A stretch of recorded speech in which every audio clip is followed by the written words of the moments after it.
மயிலாடுதுறையில் போயிட்டு ஒரு 10-20 பேரை கூப்பிட்டுக்கிட்டு வந்து ஆர்ப்பாட்டம் பண்ணிட்டு ஃபிளாக் ஹாஸ்ட்டை வச்சுக்கிட்டு கலெக்டர்கிட்ட போய் மனு கொடுக்குறாரு. பெண்பால் நீங்கள் சொன்ன பெண்பால் புகாரெல்லாம் சொல்கிறாரு.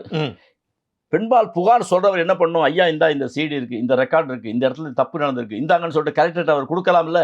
யாரும் வேண்டாம், அவர் கையை பிடிச்சி எடுத்தது சும்மா அப்ரப்டா அவர் பேரில் குற்றச்சாட்டு இவர் பேர்கிட்ட சுட்டாக்க இந்த பத்திரிகைக்காரங்களும் வேற யாரோ ஒருத்தர் ஆர்ப்பாட்டம் பண்ணாங்கன்னா அங்கே போய் மைக் எடுத்துகிட்டு போய் நிற்கக்கூடிய ஒரு இந்த சூழ்நிலையில் ஒரு 10-20 பேர் அவர்கிட்ட போய் நிற்கிறாங்க. ஆனால் அடுத்த நாள் அவர் பேரில் எந்த விதமான குற்றச்சாட்டு இல்லை, நாங்கள் 1000 முறை சொல்லுவதற்கு நாங்கள் தயாராக இருக்கோம், எங்களுக்கு வெளிச்சம் கிடைக்க மாட்டேங்குது, நாங்கள் சொல்ல முடியல. இதுதான் இன்றைய விஷயம். அது பேர் ஒரு விதமான குற்றச்சாட்டில் அப்பழுக்கற்றவர் எங்களுடைய குருமணிகள். ஏன்னா 27 தேவஸ்தானத்துக்கும் யாருமே செய்யாத அளவுக்கு 27 தேவஸ்தானத்துக்கு இந்த 3 ஆண்டுகளில் ஒரு கோயிலை கும்பாபிஷேகம் பண்ணால் பல கோடி ரூபாய் வேணும். அந்த பல கோடி ரூபாயை எல்லார்ட்டையும் யாஜகம் எடுத்து யார் போய் கொடுக்குறா, இன்னைக்கு யார் சன்னியாதம் கேட்டால் யார் கொடுக்குறா, அவரும் எல்லார்டையும் சொல்லி 27 தேவஸ்தானத்துக்கும் கும்பாபிஷேகம் பண்ணிட்டாரு.